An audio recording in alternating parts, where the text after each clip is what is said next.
Hello everyone. So I wanted to begin this video first by apologizing. I did not realize it had been, I think, 5 months since my last video, 4 or 5 months. It kept being one of those things I was going to do tomorrow, and I just was busy and time flew by, and here we are 5 months later. So I'm sorry for anybody who may have been waiting for any further videos that to drag you along like that. But we have a New York retreat coming up with Yogaraj here on the East Coast, and I'll be there. I'm hoping to see a lot of you guys there. So I think I'm gonna use that as kind of a reference point to try to release a few more videos before the retreat. And then if any of you are going to be there, we can talk about your experiences as well. You can ask me questions about mine, and I think that'll be a nice way to spend some time.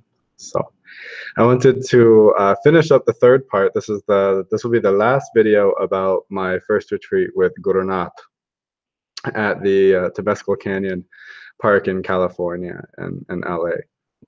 And this was the first retreat that I had gone on with him, and I shared in some of my previous videos about some of the ways that Yogaraj appeared, like the way that Gurunath appeared in the middle of the night, kind of a luminous body during the Dreamweaver transmission, and how he worked on everybody individually. And so the last thing that I wanted to share about my Temescal Canyon retreat is something that actually is an experience that's not unique to me at all. It's an experience that many people who come see Yogaraj have experienced.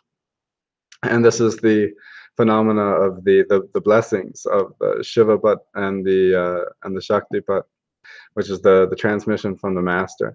So I thought that I would, in this video, this 3-part video about my Temescal Canyon experiences, just recalling my first encounter with these experiences. This was the first time that I had experienced Shaktipat, and it was the first time that I had experienced Shivapat. And so yes, I wanted to share this with you guys. And the nature of it was this. We had done the Pranapat, we had done the transmission of the breath, I think on the second day of the retreat. And maybe even the Shaktipat that day, or maybe we had done Shaktipat earlier on the final day. But I remember the Shivapat very clearly because it was so experiential for me. I'm sure myself, like many people, I wasn't quite purified enough for some aspects of the other experiences. But yeah, I was new in my sadhana. But with the Shivapat was very profound. It's what always sticks out to me when I remember my first retreat with Gurunath. So I wanted to share it with you all, and I'm sure many of you will relate to the experience itself and to some of the aspects of it. I remember very clearly that night because we did it late at night. It was like the last thing we did, and for some reason I actually seem to recall that the retreat itself ended at night. It didn't like end in the morning. It ended like kind of late at night because I remember having to go to the airport quite late in the night after the retreat. And one thing I remember very particularly is that it was a full moon. And I remember it was a full moon because I remember seeing how beautiful and bright the moon was going into the lecture hall. And then I remember thinking how much Gurunath looked like the moon. He had a kind of ethereal light to him that night. And of course, I mean, he kind of always has something like this. But I was new, and I wasn't quite as open to seeing those things. So to me, it was very pronounced and distinct, and I thought to myself that he seemed to look like he had like this glow like the moon in the middle of the night, shining with that same kind of brightness. And we had been chanting, and I remember we were going to do the Shiva, it had been talked about doing the Shivapat experience, but Gurunath was tired. I remember that. It had been a long retreat. And one of the acharyas, one of the senior acharyas there, kind of on behalf of all of us, kind of he actually literally got on his knees and with folded hands, really, formally asked Gurunath to bless us all with the Shivapat experience before we leave. And so Gurunath accepted, he acquiesced, and gave us the experience. So we all sat, and I remember I was a little nervous, like I think a lot of people are the first time they experience something like this. And Gurunath went into his samadhi state, and I remember thinking, oh, nothing much is happening. And I could tell there was some light coming off of him. He had this very ethereal glow to him. And I started being more and more kind of brought in, my gaze became more and more fixed on him. And and I remember thinking still, oh, well, this isn't, anything too crazy. And then I looked over to my left side, to where my brother was sitting, and I realized everybody in the audience had turned to shadows. They were just shadows sitting in chairs, and everything was totally still. And I panicked and I looked over to my right, and it was the same thing. Everybody off to my right was just a shadow sitting in a chair, like a three-dimensional shadow, sitting in a chair.